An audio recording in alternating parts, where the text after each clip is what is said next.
Hello everyone, मैं दीक्षा। स्वागत है आपका आपके अपने यूट्यूब चैनल में। यूपीपीसीएस की प्रारंभिक परीक्षा को ध्यान में रखते हुए 30 दिन की श्रृंखला चलाई जा रही है, जिसके अंतर्गत आपको कंप्लीट रिवीजन कराया जा रहा है।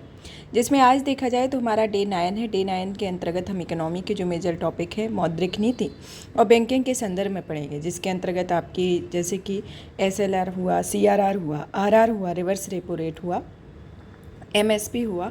तो ये जितने भी होते हैं, और मौद्रिक नीति समिति क्या है, मौद्रिक नीति समिति के गुणात्मक और मात्रात्मक ये उपकरण होते हैं, किस तरीके से नापा जाता है इनके बारे में, बैंकिंग के बारे में कि RBI की स्थापना कब हुई और अन्य बैंक जितने भी हैं उन सब के बारे में डिटेल में पढ़ा जाएगा। और बैंकों से रिलेटेड जो भी पॉलिसी आई हुई है, जो भी योजनाओं के थ्रू जिस चीज़ का निर्माण हुआ है, तो इस लेक्चर के अंतर्गत इन सभी को कवर किया जाएगा। अगर आपने इनके पहले के जितने भी लेक्चर हमने कंप्लीट कराए हुए हैं उनको नहीं देखे हुए हैं तो आप डिस्क्रिप्शन में लिंक दी गई है, उसको देख सकते हैं। साथ ही साथ अगर लिंक नहीं है तो आप प्लेलिस्ट में जाके देख सकते हैं, तो वहाँ पर आपको ये प्रत्येक लेक्चर अवेलेबल हो जाएंगे। चलिए तो आज के दिन की शुरुआत करते हैं, और आज का जो हमारा पहला टॉपिक आता है मौद्रिक नीति के बारे में। मौद्रिक नीति के संदर्भ में सबसे पहले आता है कि मौद्रिक नीति आखिर होती क्या है। जैसे कि मॉनेटरी पॉलिसी के संदर्भ में तो बात करते हैं, लेकिन आखिर मॉनेटरी पॉलिसी होती क्या है इस संदर्भ में बात की जाए तो मौद्रिक नीति जो है वह किसी भी देश की केंद्रीय बैंक की जिम्मेदारी होती है। मॉनेटरी पॉलिसियाँ किसी देश के केंद्रीय बैंक की जिम्मेदारी होती हैं, और भारत में ये जो होती है, भारत में केंद्रीय बैंक RBI है, तो वर्तमान में RBI की जिम्मेदारी है। और वर्तमान में देखा जाए तो भारत में मौद्रिक नीतियाँ जो है वह मौद्रिक समिति बनाती है, और इस समिति का नेतृत्व जो है वह RBI के गवर्नर के द्वारा किया जाता है। तो भारत में जो मौद्रिक नीति बनाई जाती है वह RBI के द्वारा बनाई जाती है। RBI के गवर्नर जो होते हैं मौद्रिक नीति समिति के नेतृत्व भी करते हैं। तो जो भी कार्यकारी कार्य होते हैं तो ये सब कार्य RBI के द्वारा किए जाते हैं, क्योंकि मौद्रिक नीति की पॉलिसी ये होती है कि ये मौद्रिक नीति की जो जिम्मेदारी है वह केंद्रीय बैंक निभाता है, और भारत में केंद्रीय बैंक RBI है। तो इसके कारण मौद्रिक नीति की जो भी जिम्मेदारी है वह RBI के गवर्नर के नेतृत्व में इस समिति की अध्यक्षता भी की जाती है। मतलब कि इस समिति का जो नेतृत्व है RBI के गवर्नर और RBI के द्वारा RBI की जिम्मेदारी पर डिपेंड करता है। अब आता है कि मौद्रिक नीति समिति के मतलब कि मौद्रिक नीति जो है उसके प्रमुख 3 उद्देश्य होते हैं। पहला तो उद्देश्य आता है कि मुद्रास्फीति को नियंत्रण करना, दूसरा आता है आर्थिक समृद्धि का प्रबंधन करना, तीसरा आता है घरेलू मुद्रा का अन्य विदेशी मुद्राओं की तुलना में विनिमय दर को संतुलित बनाए रखना होता है। तो मौद्रिक नीति को नियंत्रित करने के लिए कौन कौन से उद्देश्य हैं?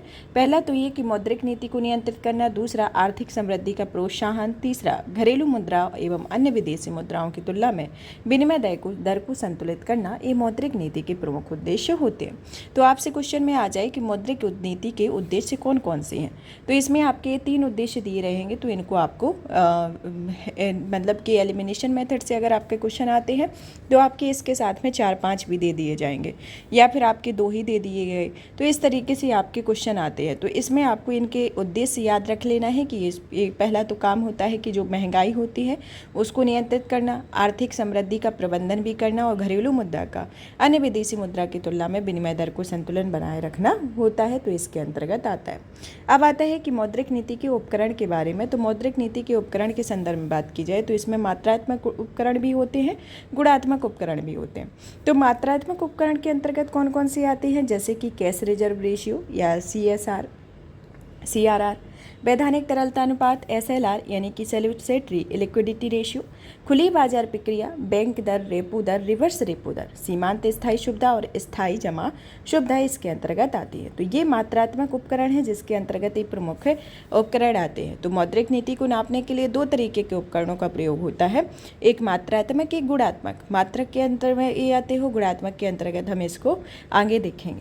तो इसमें एक एक करके प्रत्येक उपकरण के बारे में पढ़ते हैं कि कौन सा उपकरण किस तरीके से वर्क करता है। तो सबसे पहले तो आता है CRR। CRR जो होता है वह RBI की मौद्रिक नीति का एक महत्वपूर्ण हिस्सा होता है। जो मॉनेटरी पॉलिसी है RBI की, उसमें एक मेजर रोल प्ले करता है CRR यानी कि कैश रिजर्व रेशियो। इसके माध्यम से ये होता है कि जब RBI बैंकिंग व्यवस्था में मुद्रा के प्रवाह को कम करती है या बढ़ा भी सकती है, और इसकी जो कुल जमा राशि होती है उसका एक निश्चित हिस्सा होता है। मतलब कि RBI के द्वारा इसमें बैंकिंग व्यवस्था में मुद्रा के प्रवाह को बढ़ा भी सकती है और घटा भी सकती है। तो ये एक मेजर रोल प्ले करता है RBI की मौद्रिक नीति में, और इसमें यह बैंक की कुल जमा राशि का एक निश्चित हिस्सा भी इसके अंतर्गत ये आता है। अब आता है एसएलआर के बारे में। एसएलआर जो होता है एक बैंक की कुल जमा राशि की एक निश्चित हिस्सा होता है जिसे बैंक अनिवार्य रूप से अपने पास रखती हो एवं इसका प्रयोग वह सामान्य कारोबार के लिए नहीं करती है। और एसएलआर में रखी गई इस धनराशि को बैंक नगद सोना और सरकारी प्रतिभूतियों के रूप में भी रख सकती है। तो एसएलआर जो है वह एक तरीके से कुल जमा राशि का एक निश्चित हिस्सा है जिसमें बैंक की इच्छा पर निर्भर कर दिया जाता है, यानी कि यह बैंक जो है वह इसे अपने पास रखती है। इसे सामान्य कारोबार जो होता है उसके लिए उपयोग नहीं होता, लेकिन इस धनराशि का प्रयोग जो है वह मतलब कि बैंक में किस तरीके से रखा जा सकता है। एक तो आपका नगद में भी रख सकते हैं, सोना के रूप में रख सकते हो और सरकारी प्रतिभूतियों के रूप में भी इसे रखा जा सकता है। तो एसएलआर को इन विभिन्न तरीकों के माध्यम से बैंक में जमा किया जाता है। अब आता है कि खुली बाजार प्रक्रिया यानी कि ओपन मार्केट प्रणाली के बारे में, कि बैंकों के लिए एसएलआर रखना अनिवार्य होता है। इस उद्देश्य से बैंक सरकारी प्रतिभूतियां भी खरीदती है और एसएलआर से अतिरिक्त सरकारी प्रतिभूतियों को बेचकर आरबीआई सरकार के लिए गैर ऋण प्राप्ति करते हैं। तो आरबीआई जो बैंकों से गैर ऋण की प्राप्ति करते हैं वह एसएलआर के माध्यम से किया जाता है और इन प्रतिभूतियों को बेचकर आरबीआई सरकार के लिए गैर ऋण की प्राप्ति करती है। और बैंकों के लिए जो एसएलआर है वह रखना अनिवार्य होता है और इसी उद्देश्य में बैंक भी सरकारी प्रतिभूतियां खरीदते हैं। तो ये खुली मार्केट प्रणाली यानी कि ओपन मार्केट सिस्टम होता है, प्रोसेसिंग होती है। अब आता है बैंक दर और रेपो दर और रिवर्स दर में। तो एक एक करके दर देखें। तो बैंक दर के बारे में सबसे पहले पढ़ेंगे। बैंक दर जो है वह एक तरीके से ऐसी दर होती है जिस सामान्य दर पर रिजर्व बैंक द्वारा वाणिज्यिक बैंकों को पैसा उधार दिया जाता है, यानी कि जो आरबीआई है यानी कि ये रिजर्व बैंक है, इसके द्वारा जो अन्य कॉमर्शियल बैंक है उनको पैसा उधार दिया जाता है। क्या दिया जाता है? पैसे को उधार दिया जाता है, तो वह बैंक दर होता है। मतलब कि अगर हम आपको पैसा उधार दें तो हम जब आपको पैसा उधार देंगे तो हम कहेंगे कि अगर आप इसको जब रिटर्न करोगे या फिर जब भी दोगे तो 1 साल के अंदर में आपको इतना, मतलब कि एक दर निश्चित कर दी जाएगी कि इस दर के अकॉर्डिंग ही हम आपको पैसा देंगे। तो यानी कि वो जो एक ब्याज वाली जो सिस्टम होता है कि आपको 2% ब्याज पर दिया जा रहा है या 3% ब्याज पर दिया जा रहा है या 5% पर, तो उसी के संदर्भ में आपको एक नॉर्मल भाषा में याद रखना है कि ऐसी ब्याज दर, मतलब कि एक तरीके से जो ब्याज दर रिजर्व बैंक जो होते हैं वह वाणिज्यिक बैंकों को कुछ समय के लिए पैसा उधार देते हैं और जिस दर पर देते हैं वह बैंक दर होती है और इसके माध्यम से रिजर्व बैंक द्वारा साख को नियंत्रित एवं कंट्रोल किया जाता है। तो इस माध्यम से साख को नियंत्रित और कंट्रोल भी किया जाता है। अब आता है रेपो दर के बारे में। रेपो दर जो होती है वह एक तरीके से अल्पकालीन आवश्यकताओं की पूर्ति हेतु जिस ब्याज दर पर कॉमर्शियल बैंक रिजर्व बैंक से नकदी ऋण प्राप्त करते हैं वह रेपो दर होती है। यानी कि जो जैसे कि अभी कॉमर्शियल बैंक रिजर्व बैंक से जिस तरीके से ऋण प्राप्त करते हैं वो भी अल्प अवधि के लिए, तो वह रेपो रेट हुई। और बैंक दर में क्या हुआ कि ऐसी ब्याज दर जो कि रिजर्व बैंक के द्वारा वाणिज्यिक बैंकों को उधार दी जाती है वह बैंक रेट होती है, लेकिन जो अल्पकालिक समय के लिए दी जाती है वह एक रेपो दर होती है और इसमें नकदी ऋण प्राप्त होते हैं और इससे रिजर्व रेपो दर कहा जाता है। और रिवर्स रेपो दर वो दर होती है जिसमें रिजर्व बैंक द्वारा कॉमर्शियल बैंकों से जिस ब्याज दर पर नकदी की प्राप्ति होती है वह रिवर्स रेपो दर होती है। मतलब कि अल्पकालीन आवश्यकताओं के लिए जिस ब्याज दर पर कॉमर्शियल बैंक रिजर्व बैंक से नकदी ऋण प्राप्त करते हैं, मतलब कि ये जो कॉमर्शियल बैंक रिजर्व बैंक से कॉमर्शियल बैंक जो है ऋण को प्राप्ति कर रहे हैं और रिजर्व बैंक जो होता है ये इनसे कॉमर्शियल बैंकों से जब ऋण प्राप्त करता है तो ये रिवर्स रेपो रेट कहलाती है। मतलब कि एक तरीके से समझे कि इसमें जो आरबीआई जो है, मतलब कि आरबीआई ये है और ये यहाँ आपके कॉमर्शियल बैंक है, ठीक है। तो यहाँ से जब देखा जाए तो जो आरबीआई है जिस ब्याज दर पर रिजर्व बैंकों को ऋण दे रही है, यानी कि इनको जो ऋण दे रही है, तो ये कॉमर्शियल बैंकों की रेपो रेट है। और जब रिवर्स यानी कि जब आरबीआई जो है वह रिवर्स रेपो, मतलब कि जो कॉमर्शियल बैंक है वह आरबीआई को पैसा दे रहे हैं तो वह रिवर्स रेपो रेट है। तो ये यहाँ आरआर हो गया और यहाँ मतलब कि रिवर्स रेपो रेट होगा। तो इसके नाम से भी प्रोनाउंसिएट हो रहा है कि आरबीआई जब वाणिज्यिक बैंकों को उधार देती है तो उस टाइम पे जो रेट लगती है वह ब्याज दर जो होती है वह रेपो रेट होती है। जब कॉमर्शियल बैंकों से नकदी की प्राप्ति आरबीआई करती है तो यह रिवर्स रेपो रेट होती है। तो इस तरीके से एक सर्किल की प्रवृत्ति होती है। जब आरबीआई कॉमर्शियल बैंकों को देती है तो आर होगा, मतलब कि रिवर्स रेपो होगा, और जब कॉमर्शियल बैंक से आरबीआई ऋण प्राप्त करती है तो वह रिवर्स रेपो रेट होगा। तो इस तरीके से ये सर्किल चलता है। तो ये रेपो रेट और रिवर्स रेपो रेट होती है। अब आती है स्थायी जमा सुविधा या स्टैंडिंग डिपॉजिट फैसिलिटी के बारे में। यह उपकरण जो है आरबीआई ने अप्रैल 2022 में इसका प्रयोग सर्वप्रथम किया हुआ था। इसके लिए संसद में आरबीआई अधिनियम को भी संशोधित किया गया और एसटीएफ के एक उपकरण के रूप में रिवर्स रेपो दर को प्रतिस्थापित किया गया और वर्तमान में एसटीएफ आरबीआई के एलईएफ का एक हिस्सा है। एलईएफ जो है वह एक तरीके से आरबीआई प्रतिदिन की अर्थव्यवस्था की मुद्रा के प्रवाह को समायोजित करने के लिए इसका उपयोग करती है, और एक ऐसी दर जिससे आरबीआई बैंकों से कम अवधि का ऋण प्राप्त करती है। तो इस तरीके की ये दर होती है। अब आता है हमारा नेक्स्ट सीमांत स्थायी सुविधा यानी कि मार्जिनल स्टैंडिंग फैसिलिटी के बारे में। मौद्रिक नीतियों के एक उपकरण के रूप में एमएसएफ को आरबीआई ने 9 मई 2011 को अपनाया था। तो कब अपनाया गया था? 9 मई 2011 को एमएसएफ को यानी कि मार्जिनल स्टैंडिंग फैसिलिटी को अपनाया गया था, जिसके माध्यम से भारत में कार्यरत एक बैंक आरबीआई से एक दिन के लिए ऋण प्राप्त करती है। तो जब आरबीआई एक दिन के लिए ऋण प्राप्त करती है तो वह एक तरीके से मौद्रिक नीति के एक उपकरण के रूप में एमएसएफ के रूप में प्रयोग होती है, और यह कार्यरत बैंक आरबीआई से एक दिन के लिए ऋण की प्राप्ति एक मार्जिनल स्टैंडिंग फैसिलिटी कहलाती है। अब आता है मौद्रिक नीति समिति के बारे में। मौद्रिक नीति समिति के संदर्भ में बात की जाए तो इसकी स्थापना जो है वह भारत सरकार के द्वारा उर्जित पटेल समिति के सुझावों के आधार पर वर्ष 2016 में की गई थी। तो वर्ष 2016 में भारत सरकार के द्वारा उर्जित पटेल समिति की सिफारिश पर मौद्रिक नीति समिति का गठन किया गया, जिसका उद्देश्य था कि आरबीआई अधिनियम 1934 में संशोधन करना। मतलब कि इस उद्देश्य किस उद्देश्य से की गई थी कि इसमें के तहत जो आपका जो आरबीआई अधिनियम 1934 में बनाया गया था उसमें संशोधन किया गया, और इस समिति को उर्जित पटेल की अध्यक्षता में इस समिति को वर्ष 2016 में निर्माण किया गया। अब आता है कि इस समिति के कुल 6 सदस्य हुआ करते हैं, जिसमें से 3 सदस्य आरबीआई से होते थे और 3 सदस्य नियुक्त भारत सरकार करती थी। तो 3 सदस्यों की जो नियुक्ति है आरबीआई के द्वारा होगी और 3 सदस्य जो रहेंगे उनकी नियुक्ति भारत सरकार करेगी। अब आरबीआई से जो सदस्य नियुक्त होंगे उनके संदर्भ में कौन कौन से सदस्य होंगे, जैसे कि आरबीआई के गवर्नर होना, आरबीआई के 4 डिप्टी कमिश्नर गवर्नर में से एक होना, आरबीआई के अधिकारी जिनका चयन आरबीआई करेगी। तो इस तरीके से ये 3 आरबीआई से हैं, यानी कि आरबीआई के गवर्नर होंगे, आरबीआई के 4 डिप्टी गवर्नर में से एक गवर्नर होगा और आरबीआई के अधिकारी जिनका चयन आरबीआई करेगी। तो इस तरीके से 3 सदस्य आरबीआई से होंगे। अब आता है कि 3 सदस्य जो सरकार द्वारा नियुक्त किए जाएंगे वो सक्षम व्यक्ति हो और जिनका प्रतिनिधित्व सरकार करे एवं अर्थव्यवस्था पर विशेष ज्ञान हो। इसमें 3 सदस्य जो होते हैं वह सरकार नियुक्त किए जाएंगे और जो वैसे सक्षम व्यक्ति हों जिनका प्रतिनिधित्व सरकार करती है वह अर्थव्यवस्था में विशेष ज्ञान हो, इसके संदर्भ में ये 3 सदस्य अन्य चुने जाएंगे। तो मौद्रिक नीति समिति के अंतर्गत 6 सदस्यों का चयन किया जाएगा, जिसमें 3 आरबीआई करेगी और 3 का जो होगा वह सरकार के द्वारा किया जाएगा। आरबीआई में एक डिप्टी गवर्नर, एक गवर्नर और एक आरबीआई के अधिकारी जिसका चयन करेंगे वो होंगे, और 3 सदस्य जो सरकार द्वारा नियुक्त किए जाएंगे उसमें वो व्यक्ति शामिल होंगे जिनका प्रतिनिधित्व सरकार करती हो और वो अर्थव्यवस्था में विशेष ज्ञान रखते हों। अब आता है कि इनका कार्यकाल जो है वह 4 वर्षों का, यानी कि इससे पहले भी इन्हें हटाए जा सकते हैं। तो इनका कार्यकाल जो है वह 4 वर्षों का होगा और इसके पहले भी इन्हें हटाया जा सकता है।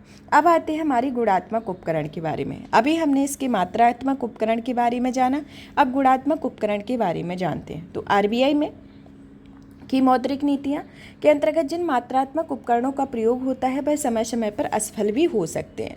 मतलब कि ये आपके एक रेशियो फिक्स किया गया, लेकिन कई बार ऐसी सिचुएशन होती है, वैसे ऐसी सिचुएशन आती नहीं है, बट एक ऑप्शन में रहना चाहिए। तो एक ऑप्शन में रहने के लिए अगर ये स्थितियाँ जिस तरीके से ये जो मात्रात्मक उपकरण है वो विफल हो जाती है तो गुणात्मक उपकरणों को उस जगह पे प्रयोग किया जाएगा। तो इस स्थिति में क्योंकि हम फ्यूचर को लेके जब काम करते हैं तो उसमें हम एक ऑप्शन लेके चलते हैं कि अगर ये चीज़ नहीं होगी, जैसे कि हमें कुछ कार्य करना है तो या फिर हमें कहीं जाना है, तो हम दो परिस्थितियों को लेके चलते हैं कि अगर इस तरीके से काम होगा तो इस तरीके से करेंगे, वरना एक और करेंगे। मतलब कि अभी अपने करियर को लेकर ही देख रहे हैं, तो अभी आप यूपीएससी की यूपीपीसीएस की प्रिपरेशन कर रहे हैं, तो आप यूपी आरओ एआरओ का एग्ज़ाम दे रहे हैं, तो इसमें ये है कि आप यूपीपीसीएस में भी सिलेक्ट हो जाएँ तो भी अच्छा है। अगर आप इसमें नहीं हो पाते हैं किसी कारणवश, तो आपका यूपी आरओ एआरओ में तो हो ही जाना चाहिए। तो इस तरीके से आप दो ऑप्शन लेके चल रहे हैं। उसी तरीके की स्थिति देखी जाए तो ये बैंकिंग व्यवस्था में, जो कि मौद्रिक नीति में है, कि आपके कुछ गुण जो मात्रात्मक उपकरण हैं किसी स्थिति में अगर नहीं होते हैं, मतलब कि ये विफल हो जाते हैं, तो इस स्थिति में गुणात्मक उपकरणों का प्रयोग किया जाएगा। अब गुणात्मक उपकरण कौन कौन से होते हैं और किस तरीके से वर्क करते हैं, तो इसके अंतर्गत जानते हैं कि ये जो उपकरण होते हैं इसमें भी आरबीआई इन उपकरणों का प्रयोग करती है। मेजर रोल मात्रात्मक उपकरण में भी आरबीआई निभा रहा है और गुणात्मक उपकरणों में भी आरबीआई निभा रहा है, क्योंकि मौद्रिक नीति की जो जिम्मेदारी है वह आरबीआई करती है और आरबीआई के नेतृत्व में ही मौद्रिक नीति की समिति बनती है। तो इसमें आरबीआई का एक मेजर रोल होता है, यानी कि जो केंद्रीय बैंक है उसका मेजर रोल है, जो कि भारत में केंद्रीय बैंक आरबीआई है। फिर आता है कि जिसके अंतर्गत वह बैंक जो उनकी नीति की जिम्मेदारियों को भूत कराती है, मतलब कि जो बैंक है उनके इथिकल वैल्यू को वो अवेयर कराए समय समय पर।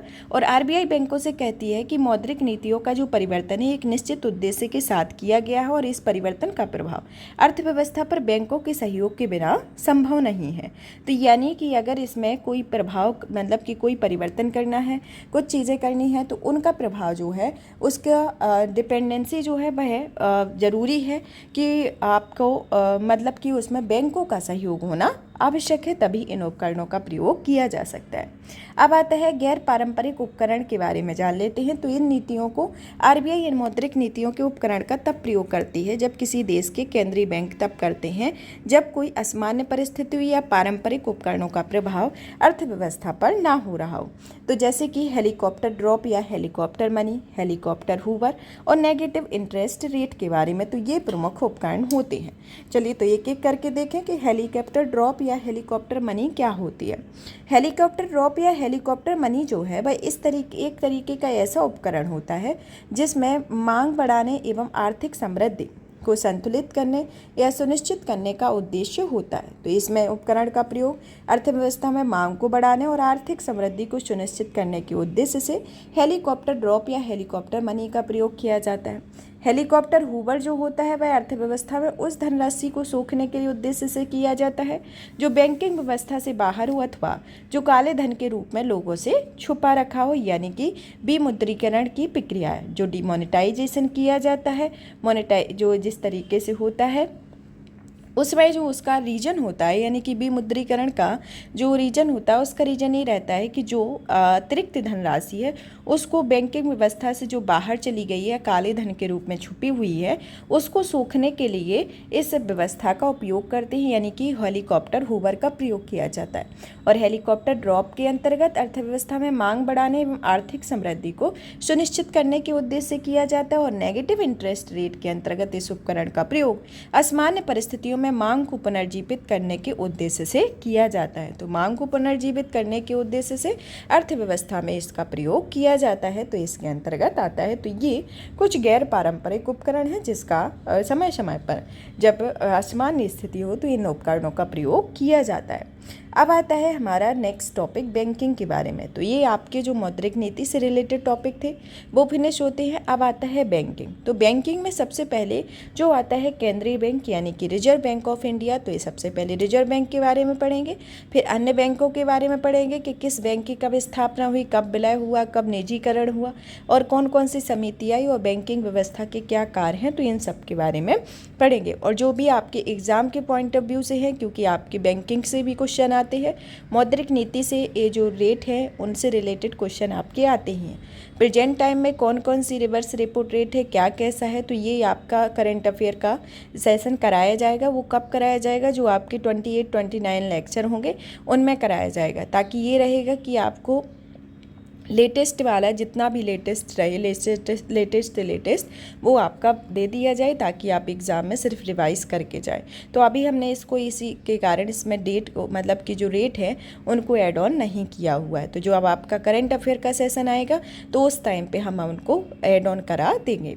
अब आता है बैंकिंग में। तो बैंकिंग में रिजर्व बैंक ऑफ इंडिया यानी कि RBI के बारे में, जिसकी स्थापना 1 अप्रैल 1935 को 5 करोड़ की अधिकृत पूंजी से हुई और 1 जनवरी 1949 को इसका राष्ट्रीयकरण किया गया। तो 1 अप्रैल 1935 को 5 करोड़ की अधिकृत पूंजी से किसकी स्थापना हुई? रिजर्व बैंक की स्थापना हुई और 1 जनवरी 1949 को इसका राष्ट्रीयकरण कर दिया गया।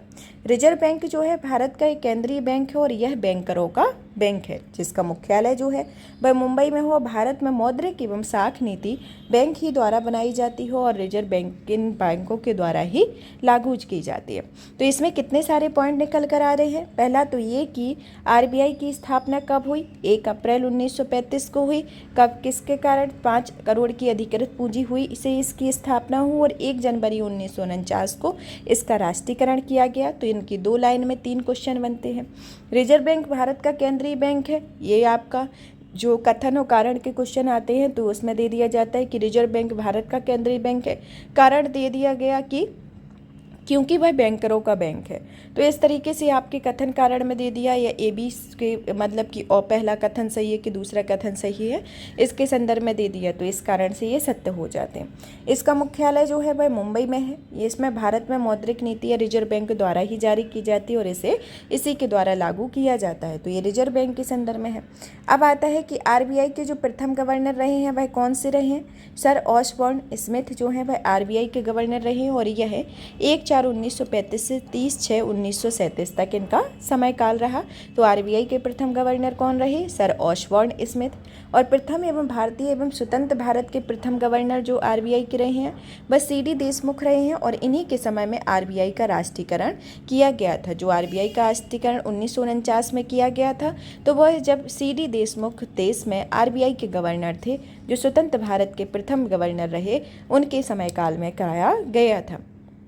बैंकों के राष्ट्रीयकरण के समय गवर्नर LK झा रहे हैं और वर्तमान में RBI के गवर्नर जो शक्तिकांत दास रहे हैं, जिनका समयकाल 12 दिसंबर 2018 से वर्तमान तक रहा है। तो ये RBI के गवर्नरों के संदर्भ में है। तो पहले गवर्नर सर ऑसबॉर्न स्मिथ, दूसरे आते हैं प्रथम भारतीय स्वतंत्रता के भारत के प्रथम RBI गवर्नर CD देशमुख। बैंकों के राष्ट्रीयकरण के समय गवर्नर LK झा और RBI के गवर्नर शक्तिकांत दास रहे हैं। अब इसमें नोट के तौर पर दिया गया है कि जो हिल्टन यंग आयोग था वह पहला आयोग था जिसने केंद्रीय बैंक के रूप में रिजर्व बैंक ऑफ इंडिया की संस्तुति को दिया हुआ था। तो ये आता है कि केंद्रीय बैंक की जो सिफारिश है किसके द्वारा की गई थी कि RBI को होना चाहिए। तो इसके लिए जो पहला आयोग बना था वह हिल्टन यंग आयोग था, जिसके द्वारा इसकी सिफारिश की गई थी। अब आता है हमारा RBI के लेखा वर्ष के बारे में कि RBI का लेखा वर्ष भी पूछ लिया जाता है। तो RBI का लेखा वर्ष जो है वह 1 अप्रैल से 31 मार्च, जो कि पूर्व में देखा जाए तो ये जून जुलाई मतलब कि जुलाई से शुरू होकर जून तक होता था, लेकिन प्रेजेंट टाइम में इसका जो लेखा वर्ष है वह 1 अप्रैल से 31 मार्च तक है। तो 1 अप्रैल से 31 मार्च तक का जो लेखा वर्ष है वह RBI का प्रेजेंट टाइम का लेखा वर्ष है। RBI देश में मौद्रिक नीतियों गतिविधियों के नियंत्रण का नियमन करता है और एक क्या करता है RBI प्रेजेंट में कि जो मौद्रिक नीतियों का नियमन है वह RBI के द्वारा देश में मौद्रिक नीतियों के नियमन के लिए इसका उपयोग किया जाता है।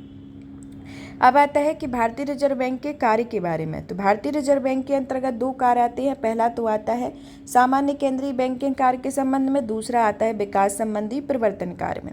सामान्य बैंकिंग केंद्रीय बैंक के कार्य के रूप में पहला आता है कि करेंसी नोटों का निर्गमन होना, दूसरा आता है सरकारी बैंकिंग का काम होना, तीसरा आता है कि बैंकों के बैंक का काम होना, चौथा आता है कि विदेशी विनिमय को नियंत्रित करना, पांचवा आता है साख नियंत्रण और छठा आता है आंकड़ों का संग्रहण एवं प्रकाशन।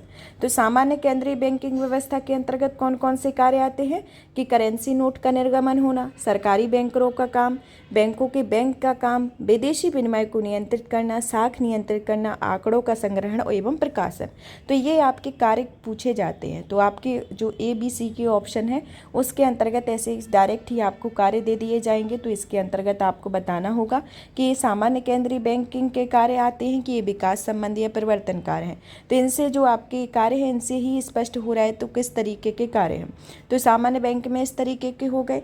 और केंद्रीय बैंक के अंतर्गत जैसे कि मुद्रा बाजार पर प्रतिबंधात्मक नियंत्रण करना, बचतों को बैंकों एवं अन्य वित्तीय संस्थानों के माध्यम से उत्पादन के लिए उपलब्ध कराना, लोगों में बैंकिंग की आदत बढ़ाने के लिए प्रयास करना आदि इसके अंतर्गत आता है। तो ये प्रमुख कार्य होते हैं, तो इसमें ये देखा जाता है। तो सामान्य केंद्रीय बैंकिंग के अंतर्गत कौन कौन से हैं? करेंसी नोट का निर्गमन, सरकारी बैंक कर का काम, बैंकों के बैंक का काम, विदेशी विनिमय को नियंत्रित करना, साख नियंत्रण करना, आंकड़ों का संग्रहण और एवं प्रकाशन करना, मुद्रा बाजार पर प्रतिबंधात्मक नियंत्रण, विकास संबंधी कार्य, बचतों का बैंकों तथा अन्य वित्तीय संस्थानों के माध्यम से उत्पादन के लिए उपलब्ध कराना और लोगों में बैंकिंग की आदत बढ़ाने के लिए प्रयास करना, ये सभी जो होते हैं ये आपके विकास संबंधी परिवर्तन कार्य आते हैं। तो ये आपके सामान्य बैंक में हो गया और ये आपके यहाँ हो गए विकास संबंधी परिवर्तन बैंक के अंतर्गत ये प्रमुख कार्य आते हैं। अब आता है कि भारतीय रिजर्व बैंक जो है वह साख नियंत्रण जो करती है वह निम्न तरीकों से करती है। तो जो साख का RBI का नियंत्रण किया जाता है साख पर, तो वह कौन कौन से नियंत्रण के उपयोग करता है? जैसे कि बैंक दर नीति द्वारा, खुले बाजार की क्रियाओं द्वारा, बैंकों की नकद कोष संबंधी आवश्यकताओं में परिवर्तन करके, तरलता संबंधी वैधानिक आवश्यकताओं को पूरा करके, विभेदक ब्याज दरों की प्रणाली अपनाकर, चयनात्मक साख नियंत्रण नीति से और नैतिक प्रभाव की नीति से। तो ये प्रमुख कार्य हैं कौन कौन से? पहला तो बैंक दर नीति के द्वारा, खुले बाजार की क्रिया द्वारा, बैंकों की नकद कोष संबंधी आवश्यकताओं को परिवर्तन करके और तरलता संबंधी जो वैधानिक उपकरण हैं उनको पूरा करके, विभेदक ब्याज दरें हैं उन प्रणाली को अपनाकर, चयनात्मक साख नियंत्रण नीति से और नैतिक प्रभाव की नीति के द्वारा ये प्रमुख कार्य किए जाते हैं। तो यह नियंत्रण जो है वह साख को नियंत्रित करने के लिए RBI के द्वारा ये प्रमुख कार्य किए जाते हैं। अब आता है कि कृषि पुनर्वित्त एवं विकास निगम के बारे में जान लेते हैं, जो कि आपका एक निगम है। इसकी स्थापना जो है 1963 में हुई थी, जिसका उद्देश्य संस्थागत कृषि साख की सुविधाओं की व्यवस्था करना व विस्तार रिजर्व बैंक की अन्य महत्वपूर्ण जिम्मेदारी होती है। तो यह कृषि पुनर्वित्त एवं विकास निगम के संदर्भ में है। सरकार अर्थोपाय ऋण के संदर्भ में जो है वह RBI से लेती है, यानी कि बेज एंड मीन्स एडवांसेस जो ऋण होते हैं जिन्हें सरकार के अर्थोपाय ऋण कहा जाता है वह RBI से लेती है और RBI के द्वारा नगद कोष अनुपात में ही कमी करने से साख सृजन में वृद्धि होती है। तो RBI की नगद कोष अनुपात में कमी करने के लिए साख सृजन में जो वृद्धि है RBI के द्वारा की जाती है। नियत न्यूनतम आरक्षण प्रणाली के अंतर्गत RBI करेंसी नोट जारी करती है। तो ये RBI के द्वारा करेंसी नोट जो है इसके अंतर्गत जारी किया जाता है। अब आता है न्यूनतम कोष प्रणाली के बारे में। तो न्यूनतम कोष प्रणाली जो है उसके अंतर्गत आता है कि भारत में नोट निर्गमन हेतु इस प्रणाली को 1957 में अपनाया गया। दूसरा आता है कि इस प्रणाली के तहत जारी किए जाने वाले नोटों के पीछे भारतीय रिजर्व बैंक को कुल 200 करोड़ के रिजर्व कोष पास में रखना होते हैं, जिसमें 115 करोड़ का मूल्य स्वर्ण होता है और 85 करोड़ का के रूप में विदेशी मुद्रा को रखा जाता है। तो ये न्यूनतम कोष प्रणाली होती है जिसमें नोटों के निर्गमन के संबंध में है, जिसे 1957 में अपनाया गया। और इस प्रणाली के तहत नोटों को पीछे जारी करने का रीजन जाना कि इसमें 200 करोड़ का रिजर्व रखना होता है और जो रिजर्व होता है उसे दो तरीके से रखना होता है। पहला तो एक आपका 115 करोड़ रुपए का जो होगा वह स्वर्ण मूल्य के रूप में होगा और जो 85 करोड़ रुपए का होगा वह विदेशी मुद्रा के रूप में होगा। तो इस तरीके से ये दो तरीके से आपके रिजर्व कोष की न्यूनतम कोष प्रणाली को रखा जाएगा। और इस प्रणाली को कब अपनाया गया? 1957 में अपनाया गया। अब आता है कि कोई बैंक अपनी बैंक शाखा का स्थानांतरण जो है, मतलब कि जो अगर कोई बैंक है अपनी शाखा का स्थानांतरण करना चाहता है, यानी कि ट्रांसफ़र करना चाहता है कि आज इस जगह पर है तो कल किसी और जगह पे उसको स्थानांतरित करना है, तो उसके लिए RBI की अनुमति के बिना ये कार्य नहीं कर सकता है। तो अगर उसको अगर अपना बैंक का यहाँ से वहाँ स्थानांतरण करना है तो उसे RBI की अनुमति उस बैंक को लेनी आवश्यक होगी। भारत में विदेशी व्यापार से संबंधित आंकड़े जो हैं आरबीआई द्वारा एकत्रित और प्रकाशित होते हैं। और आरबीआई जो है वह खुली बाजार कार्यवाही का अर्थ होता है जिसमें सरकारी बॉन्डों का क्रय या विक्रय होता है और पुनर्विक्रय विकल्प का प्रयोग आरबीआई द्वारा मुद्रा बाजार में साख नियमन के लिए किया जाता है। तो आरबीआई द्वारा मुद्रा बाजार में साख नियमन के लिए इसका प्रयोग किया जाता है। और आरबीआई जो है खुली बाजार कार्यवाही का जो अर्थ होता है सरकारी बॉन्डों का क्रय विक्रय करना, तो इसके अंतर्गत आता है। इसमें ये जो पॉइंट है ये आपके एग्ज़ाम में जो क्वेश्चन पूछे गए उन्हीं का एक सुमेलित रूप है, उनको ही मर्ज करके आपका ऐड ऑन किया गया है। और जो भी आपके जिस तरीके के एग्ज़ाम में क्वेश्चन आते हैं तो इसमें जो भी पॉइंट है तो इससे डायरेक्ट ही आपके क्वेश्चन आ जाएंगे। जैसे कि ऐसी मतलब कि ये दे दिया कि कौन से बैंकों को जो शाखा का जो स्थानांतरण करते हैं वह आरबीआई की अनुमति से करते हैं या आरबीआई की अनुमति से नहीं करते हैं या फिर आरबीआई से मतलब कि कोई कंसल्ट नहीं करते हैं। तो इस तरीके के आपके 3-4 ऑप्शन दे दिए जाएंगे। तो इसके अंतर्गत आपको ये बस याद रखना है कि अगर बैंकों को किसी शाखा का स्थानांतरण करना है तो उसमें आरबीआई की अनुमति आवश्यक है। तो आरबीआई का और जैसे कि आंकड़ों को एकत्रित करना, आरबीआई की जो प्रकाशित किए जाते हैं विदेशी व्यापार से संबंधित, तो वह आरबीआई के द्वारा किया जाता है। तो इस तरीके से इनको याद रखना है कि आरबीआई का किस तरीके से एक मेजर रोल प्ले करता है। अब आता है हमारा नेक्स्ट अन्य बैंकिंग के बारे में। तो ये आरबीआई के संदर्भ में था। अब अन्य बैंकों के संदर्भ में आता है कि इनकी स्थापना को लेके कौन सा बैंक कब बना, इन सब से रिलेटेड। तो आरबीआई में अन्य बैंक में आता है कि पहला कि भारत का यह पहला व्यापारिक bank general bank of India था जिसे 1786 में खोला गया था। तो 1786 में पहला जनरल बैंक ऑफ इंडिया खोला गया था और इसके बाद 1790 में बैंक ऑफ हिंदुस्तान खोला गया। और ये सभी जो बैंक थे वह यूरोपीय थे। तो सभी यूरोपीय बैंक थे जिसमें पहला बैंक जो था bank of general bank of India 1786 में खुला, 1790 में बैंक ऑफ हिंदुस्तान को खोला गया। भारतीयों द्वारा प्रबंधित सीमित दायित्व के बारे में देखा जाए तो जो भारतीयों द्वारा मतलब कि ये जो 2 बैंक थे स्टार्टिंग में वह यूरोपियों के दायित्व में थे, मतलब कि यूरोपीय बैंक थे। लेकिन भारतीयों के दायित्व का जो प्रथम बैंक था उसे प्रथम अवध कॉमर्शियल बैंक 1881 में खोला गया और पंजाब नेशनल बैंक इसके बाद 1894 में खोला गया, जो कि पूर्ण रूप से भारतीयों द्वारा प्रबंधित था। तो पूर्ण रूप से भारतीयों द्वारा प्रबंधित प्रथम बैंक जो था वह अवध कॉमर्शियल बैंक था जिसे 1881 में खोला गया। और द्वितीय बैंक जो था वह पंजाब नेशनल बैंक जिसे 1894 यानी कि 1888 1894 में अवध कॉमर्शियल बैंक, 1894 में पंजाब नेशनल बैंक, जो कि पूर्ण रूप से भारतीय द्वारा प्रतिबंधित था।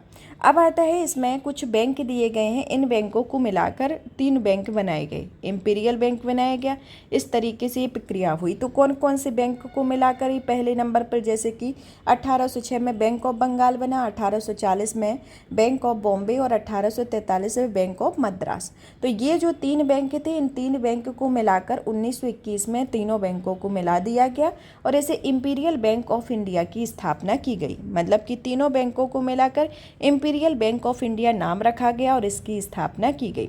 और 1 जुलाई 1955 को इनका राष्ट्रीयकरण करने के बाद इसके नाम में परिवर्तन किया गया जिसे स्टेट बैंक ऑफ इंडिया कहा गया। तो इस तरीके से जो वर्तमान में स्टेट बैंक ऑफ इंडिया है तो ये किस तरीके से इनका निर्माण हुआ कि सबसे पहले 1806 के बैंक ऑफ बंगाल, 1840 के बैंक ऑफ बॉम्बे, 1843 के बैंक ऑफ मद्रास को मिलाकर 1921 में इंपीरियल बैंक ऑफ इंडिया की स्थापना की गई और 1 जुलाई 1955 को इस बैंक का राष्ट्रीयकरण किया गया जिसके उपरांत इसका नाम बनाया गया एसबीआई यानी कि स्टेट बैंक ऑफ इंडिया।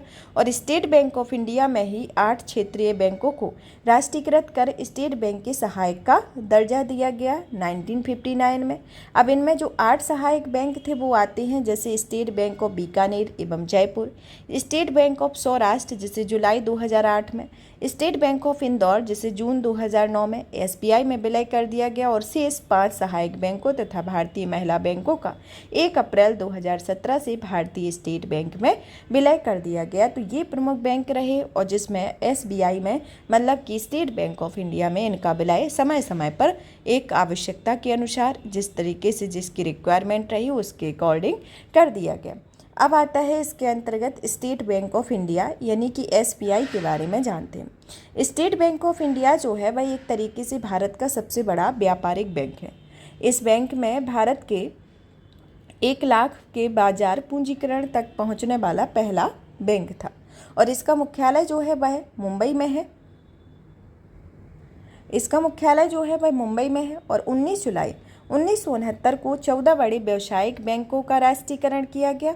15 अप्रैल 1980 को 6 अनुसूचित बैंकों का राष्ट्रीयकरण किया गया। तो आपका क्वेश्चन पूछा जाता है कि किस सबसे पहले 14 बड़े राष्ट्रीय बैंकों का वैश्वीकरण मतलब कि राष्ट्रीयकरण किन बैंकों का किया गया, कितने बैंकों का किया गया। तो ये 19 जुलाई 1969 को 14 बड़े बैंकों का राष्ट्रीयकरण किया गया। 15 अप्रैल 1980 को 6 अन्य अनुसूचित बैंकों का राष्ट्रीयकरण किया गया। तो इस तरीके से आपको याद रखना है कि सबसे पहले जो 14 बैंकों का राष्ट्रीयकरण हुआ वह 19 जुलाई 1969 को हुआ और दूसरा राष्ट्रीयकरण जो 6 बैंकों का हुआ वह 15 अप्रैल 1980 को हुआ। तो इस तरीके से ये बैंक रहे जिनका समय समय पर राष्ट्रीयकरण किया गया और इस तरीके से आता है। अब आते हैं हमारे ग्रामीण बैंक के बारे में। ग्रामीण बैंक के अंतर्गत आता है कि ग्रामीण बैंकों की स्थापना जो है वह 2 अक्टूबर 1975 को की गई। तो क्वेश्चन पूछ दिया जाए कि ग्रामीण बैंक की स्थापना कब की गई, तो 2 अक्टूबर 1975 को ग्रामीण बैंक की स्थापना की गई। जब इसकी स्थापना की गई तो उस टाइम पे 5 क्षेत्रीय ग्रामीण बैंक बनाए गए। तो ये 5 क्षेत्रीय बैंक ग्रामीण कौन कौन से थे, जिसमें उत्तर प्रदेश में 2, जिसमें मुरादाबाद और गोरखपुर, भिवानी हरियाणा में तीसरा और जयपुर राजस्थान में चौथा, मालदा पश्चिम बंगाल में ये 5वां था।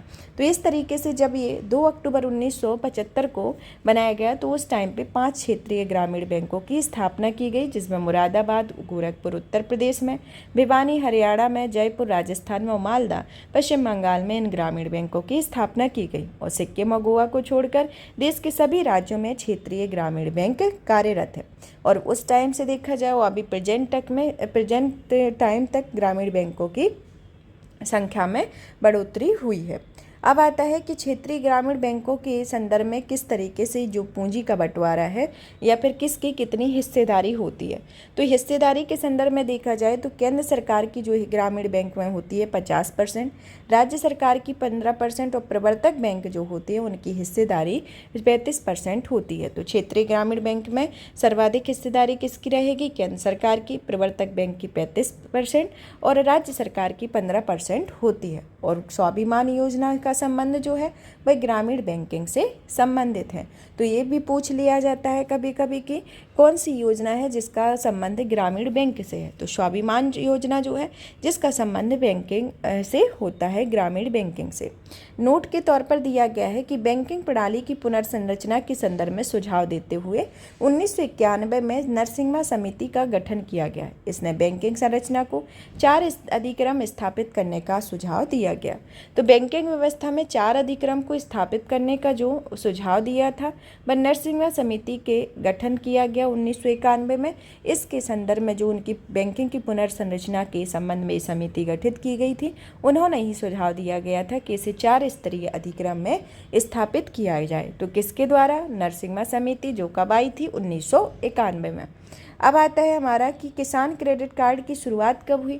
तो किसान क्रेडिट कार्ड की जो शुरुआत है वह अगस्त 1998 में तत्कालीन वित्त मंत्री यशवंत सिन्हा के द्वारा किया गया था। तो तत्कालीन वित्त मंत्री यशवंत सिन्हा रहे जिनके द्वारा 1998 में किसान क्रेडिट कार्ड की शुरुआत की गई थी। अब आता है कि राष्ट्रीय कृषि सहकारी विपणन भारतीय संघ, जिसे नेफेड कहा जाता है, उसके बारे में। तो नेफेड जो है वह एक तरीके से देखा जाए तो इसका निर्माण इसकी स्थापना 2 अक्टूबर 1958 को की गई और यह राष्ट्रीय कृषि और ग्रामीण बैंक अधिनियम 1981 के तहत आता है। नेक्स्ट आता है कि राष्ट्रीय सहकारी विकास निगम की स्थापना कब की गई। तो यह 1963 में की गई। भारतीय जनजाति सहकारी विपणन विकास परिषद या ट्राइफेड की स्थापना कब की गई, 1987 में। भूमि विकास बैंक का प्रारंभ भूमि बंधक बैंक के रूप में 1919 में हुआ और यह दीर्घकालीन साख उपलब्ध कराता है।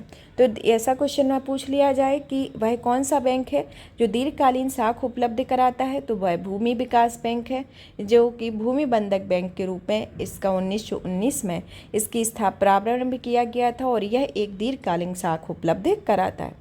भारतीय औद्योगिक विकास बैंक की स्थापना के बारे में, इसकी स्थापना जो है वह 1 फरवरी 1964 को की गई, जिसने अपना कार्य 1 जुलाई 1966 से शुरू किया हुआ था। भारतीय औद्योगिक पुनर्निर्माण बैंक या IRBI की जो स्थापना है वह 20 मार्च 1985 को की गई और इसका उद्देश्य अस्वस्थ औद्योगिक इकाइयों का पुनर्निर्माण करना है। तो अस्वस्थ औद्योगिक इकाइयों के पुनर्निर्माण के लिए 20 मार्च 1985 में भारतीय औद्योगिक पुनर्निर्माण बैंक की स्थापना की गई थी। अब आता है नाबार्ड। तो नाबार्ड के बारे में आता है कि नाबार्ड जो है वह राष्ट्रीय कृषि ग्रामीण विकास बैंक है, जिसकी स्थापना 12 जुलाई 1982 को की गई। इसका मुख्यालय मुंबई में है और यह अनुसूचित व्यापारिक बैंक, क्षेत्रीय ग्रामीण बैंक, राज्य भूमि विकास बैंकों को यह पुनर्वित्त उपलब्ध कराता है। तो नाबार्ड का प्रमुख कार्य क्या है कि यह व्यापारिक बैंकों को, अनुसूचित व्यापारिक बैंकों को, क्षेत्रीय ग्रामीण बैंकों को, राज्य भूमि विकास बैंकों को यह पुनर्वित्त उपलब्ध कराता है। इसका मुख्यालय मुंबई में है और इसकी स्थापना 12 जुलाई 1982 को हुई थी। तो नाबार्ड से रिलेटेड भी आपके क्वेश्चन आते हैं, तो उसमें इसी तरीके के क्वेश्चन आते हैं और ये भी पूछा जाता है कि नाबार्ड का फुल फॉर्म क्या है, मतलब कि नाबार्ड का पूरा नाम क्या है। तो राष्ट्रीय कृषि ग्रामीण बैंक नाबार्ड का पूरा नाम है और इसकी स्थापना, मुख्यालय और इसके प्रमुख कार्य होते हैं। नेक्स्ट आता है भारतीय यूनिट ट्रस्ट के बारे में, जिसकी स्थापना जो है वह 1 फरवरी 1964 को संसदीय अधिनियम के द्वारा स्थापित किया गया। भारतीय जीवन बीमा निगम, जिसकी स्थापना 1956 में की गई, इसका मुख्यालय मुंबई में है। भारतीय बीमा विनियामक विकास प्राधिकरण का मुख्यालय जो है वह हैदराबाद में आता है। स्वयं सहायता समूह या बैंक लिंकेज कार्यक्रम, जिसकी स्थापना 1992 में की गई। भारत निर्यात आयात बैंक की जो स्थापना है 1982 में की गई। आपके बैंकिंग से रिलेटेड जो क्वेश्चन आते हैं ऐसे ही क्वेश्चन पूछे जाते हैं कि यह कौन सा प्राधिकरण है जिसकी स्थापना कब की गई, या फिर जीवन बीमा निगम की स्थापना कब की गई, आयात निर्यात बैंक की स्थापना की गई। तो स्थापना से रिलेटेड क्वेश्चन पूछे जाते हैं, तभी इनको डायरेक्ट ही लिया गया है। अब आता है भारतीय औद्योगिक वित्त निगम, जो कि इसकी स्थापना 1948 में हुई। भारतीय औद्योगिक साख एवं निवेश निगम यानी कि ICICI की स्थापना 1955 में हुई। भारतीय लघु उद्योग विकास निगम या सिडबी की स्थापना 1990 में की गई। तो इस तरीके से इनकी स्थापना की गई। अब ये प्रमुख समिति आती है और इनके उद्देश्य आते हैं, जो कि आपके एग्जाम में इन समितियों से क्वेश्चन आते हैं। तो कुछ इंपॉर्टेंट समितियाँ ली गई हैं। तो इसमें पहली समिति जो है वह MN गोईपोइया समिति। यह समिति जो है वह किससे संबंधित है? ग्राहक सेवा में सुधार के उद्देश्य से इस समिति का संबंध है। गोस्वामी समिति, इसका जो उद्देश्य है औद्योगिक रूढ़ता की समस्या से। जानकी रमन समिति जो है वह शेयर घोटाले की जांच पड़ताल के लिए। मल्होत्रा समिति जो आती है वह बीमा क्षेत्र में सुधार से संबंधित है। SS तारापुर समिति पूंजीगत खाते में रुपये की परिवर्तनीयता पर सलाह हेतु जो SS तारापुर की गठन किया गया है। नरसिम्हा समिति जो है वह बैंकिंग वित्तीय सुधार के लिए या वित्तीय बैंकिंग सुधार के लिए। D सुब्बा राव समिति जो है वह मौद्रिक नीति में तकनीकी सहायता के उद्देश्य से इसका गठन किया गया। उर्जित पटेल समिति, जिसका उद्देश्य जो रहा है मौद्रिक नीति के ढांचे का विश्लेषण करने और इनको सशक्त बनाने के लिए है। नचिकेता मूर समिति, जो कि निम्न आय वाले परिवारों एवं छोटे व्यवसायों को व्यापक वित्तीय सेवाएं उपलब्ध कराने के उद्देश्य से नचिकेता मूर समिति का गठन किया गया। तो ये प्रमुख समितियां हैं। तो कौन कौन सी समितियां हैं? MN गोईपोइया समिति ग्राहक सेवा सुधार से संबंधित है। गोस्वामी समिति औद्योगिक रूढ़ता की समस्या से संबंधित। जानकी रमन समिति शेयर घोटाले की जांच पड़ताल से संबंधित। मल्होत्रा समिति बीमा क्षेत्र में सुधार। SS तारापुर समिति पूंजीगत खाते में रुपये की परिवर्तनीयता पर सलाह हेतु। नरसिम्हा समिति वित्तीय बैंकिंग सुधार के लिए। D सुब्बा राव समिति मौद्रिक नीति में तकनीकी सलाह के उद्देश्य से। उर्जित पटेल समिति मौद्रिक नीति ढांचे का विश्लेषण करने के लिए एवं इसको सशक्त बनाने के लिए।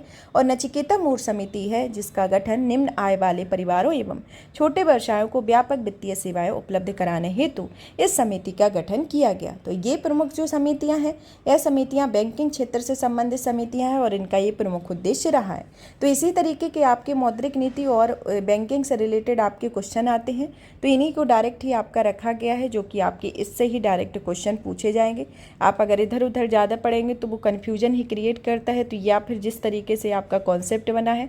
कॉन्सेप्ट के साथ साथ इस तरीके से फैक्ट के साथ कॉन्सेप्ट को थोड़ा मेमोराइज कर लेते हैं तो आपके क्वेश्चन की सही होने की पॉसिबिलिटी ज़्यादा रहती है। आप इस सेशन को ज़्यादा से ज़्यादा शेयर करें, वीडियो को लाइक करें, चैनल को सब्सक्राइब करें, तो हम और भी आपके जिस तरीके के सेशन चल रहे हैं उनको कंटिन्यू और बेहतर तरीके से करें। धन्यवाद।